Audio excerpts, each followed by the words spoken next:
Hello, welcome back to the channel.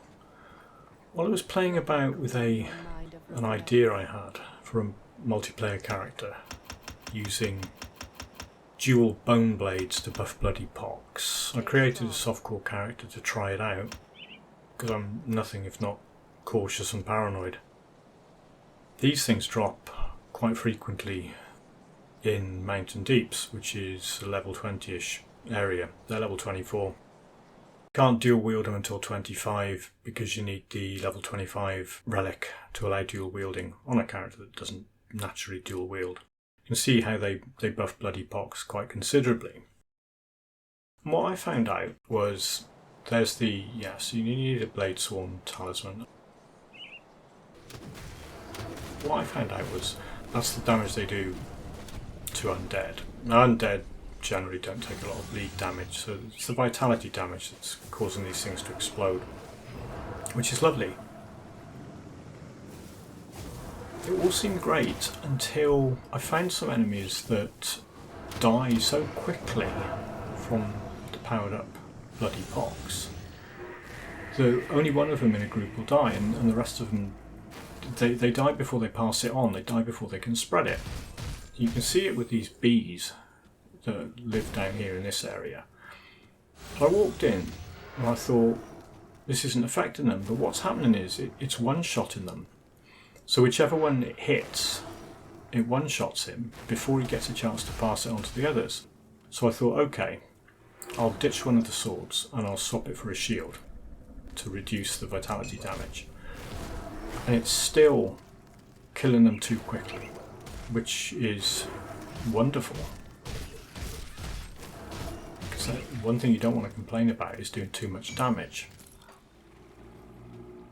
It's worth noting that if you're going to be hitting lower level things, they're not going to die. Whereas these skeletons, I just love that effect. I'll show you a few more easy kills. At this point, I'm not using Curse of Frailty anymore. I don't need to. Not on these.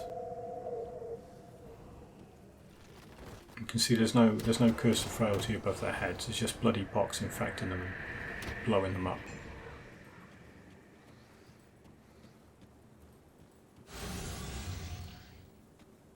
And this lot up here. So it's fine on groups. And I thought, okay, I'll go and dig up the cold damage boss. This is him just going into his second phase here. Now, what you can do with this is because the ghosts, they're not well, they might get one-shotted. So what you do is you put Bloody Pox on him and Curse of Frailty. Why not? And when he spawns these ghosts, but because he's carrying that disease, as soon as they appear, they'll start dying because he summons them and then he infects them with Bloody Pox. You can see it happening there. He's summoning them up and then they're catching it off him and exploding.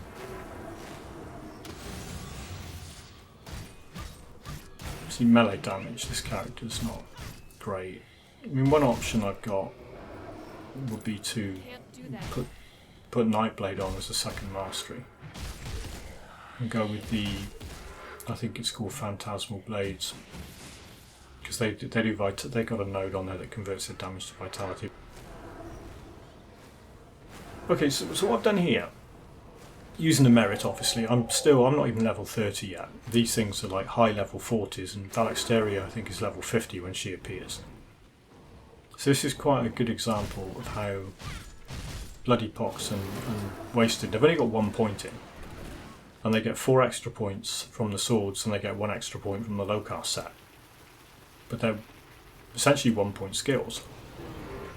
So a 1 point skill on a level 28 or 29, whatever it is, character, going up against these high level 40s. Okay, it's not killing them really quickly, but it is killing them. There's Valexteria, she's level 50. And she's doing her best to kill me, but now she's running away. And you can see she's already lost a fair bit of health. And this is from an area effect, like a damage over time skill with 1 point in it. and all I've done is equip some level 24 swords. Put the low cast set on. I think without the low cast set it would make a heck of a lot of difference. That 1 point in the skill wouldn't really make a lot of difference.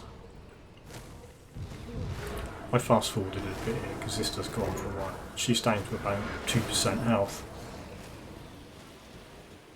She made the mistake of trying to spawn on top of me now. And then she's dead. Go on, love. There you go. Now what's interesting about this is Bloody Pox isn't one of those flashy pyrotechnic things that's got effects splatting all over the screen. So you don't think it's doing much. But if you watch what happens when these guys come out of this shrine, their health goes down really quickly, but because there's no effects, fireworks going off, you can be running around thinking, oh, I'm not doing any damage. But then look at them go. Particularly with Curse of Frailty on as well. They're dying really quickly, and these are like high level 40s up against some character that's, apart from the low cast set and the swords, got garbage gear on. I've got hardly anything. I've only got Spider Devotion on. There's nothing clever about this at all. It's just a really good synergy between the weapons and the skill. I'll just show you what he's got on him at the moment.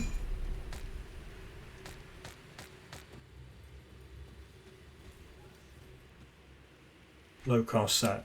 Gloves are still yellow.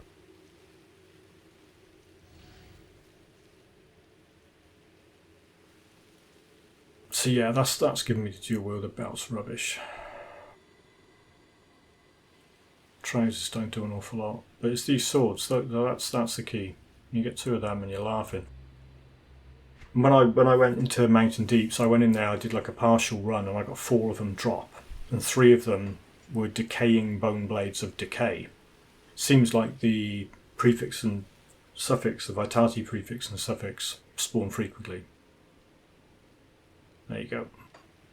As always, thanks very much for watching. Hope you enjoyed it.